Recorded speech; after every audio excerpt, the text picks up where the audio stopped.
एक बार गौतम बुद्ध अपने शिष्यों को जिंदगी से अच्छी बुरी चीज़ों का ज्ञान दे रहे थे।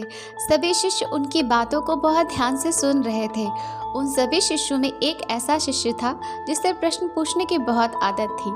हम लोगों की भी क्लास में ऐसा कोई होता है जिसको हमेशा कुछ न कुछ जिज्ञासा होती है, वो हमेशा प्रश्न पूछना ही चाहता है। तो वो शिष्य उठकर गौतम बुद्ध के पास गया और उसने बोला, आप हमें ज़िंदगी के बारे में जो कुछ सिखा रहे हैं उस सब का क्या फ़ायदा, क्योंकि हम से बहुत से बच्चों को ये भी नहीं पता कि हमारे जीवन का मूल्य क्या है, लक्ष्य क्या है, हमारा ये जीवन कितना कीमती है। पहले आप हमें ये बताइए, ये जीवन का मूल्य क्या है।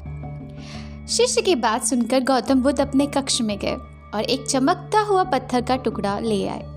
वो टुकड़ा उन्होंने अपने शिष्य को दिया और बोले, मैं तुम्हें जीवन का मूल्य तब बताऊंगा जब तुम इस पत्थर का सही मूल्य लगा कर आओगे।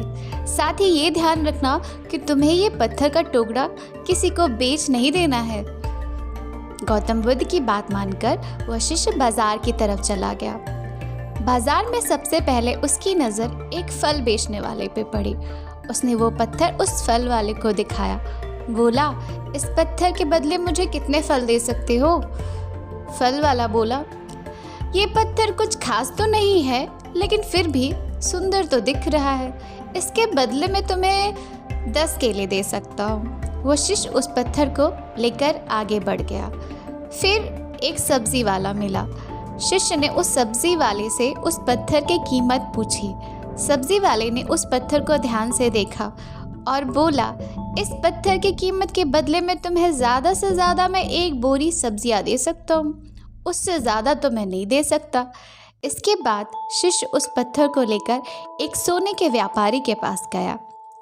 उस पत्थर के टुकड़े की चमक देखते ही उस सुनार की नीयत खराब हो गई और उसकी कीमत 100 सोने के सिक्के लगाए।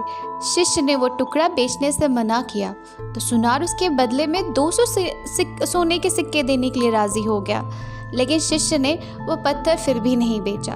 इसके बाद शिष्य एक हीरो के व्यापारी के पास गया। उन्होंने उस सामने उस पत्थर को रख दिया। उस पत्थर को देखते ही हीरे के व्यापारी ने एक साफ कपड़ा बिछाया, उस पत्थर को उसके ऊपर रखा, फिर उसकी परिक्रमा की और हाथ जोड़कर और पत्थर को कपड़े में लपेटते हुए बोला, तुम जिस पत्थर को मामूली समझ रहे हो और इसकी कीमत पूछे जा रहे हो, असल में बेशकीमती रूबी है। ऐसा रूबी हर किसी को नहीं मिलता। मैं अगर अपना सब कुछ बेच दूँ तो भी मैं इसकी कीमत नहीं चुका सकता। उस व्यापारी की बात सुनकर शिष्य हैरान हो गया। वह दौड़ा दौड़ा सीधा बुद्ध के पास आया और उन्होंने उसे जो कुछ भी दिया, बाजार में जो कुछ भी हुआ, वह सब बताया। उसकी आश्चर्य भरी बातें सुनकर गौतम बुद्ध बोले, तुम्हारे सवाल का जवाब इसी रूबी की कीमत में ही है। हमारा जीवन भी एक रूबी है, रूबी की तरह बेशकीमती है, लेकिन हम इस बात को नज़रअंदाज करते हैं और अपने जीवन का मूल्य ही नहीं समझते हैं। हम दूसरों को देखकर उनके जैसा जीवन जीने की कोशिश करते हैं, अपने जीवन की कीमत को कम कर देते हैं। हम सोचते हैं कि हमारी ज़िंदगी की कीमत वह है जो दूसरे बताएंगे, लेकिन हमेशा ध्यान रखना होगा, अपनी हैसियत, बुद्धि और अपनी समझ के हिसाब से तुम्हारी वो कीमत लगाता है। आप कौन हो ये आपसे बेहतर कोई नहीं जान सकता। आप अपनी कीमत समझो और आप अपने आप को निखारो। किसी दूसरे को तय मत करने दो कि आपकी ज़िंदगी में आपकी कीमत क्या है। आप खुद अपनी वैल्यू बनाओ।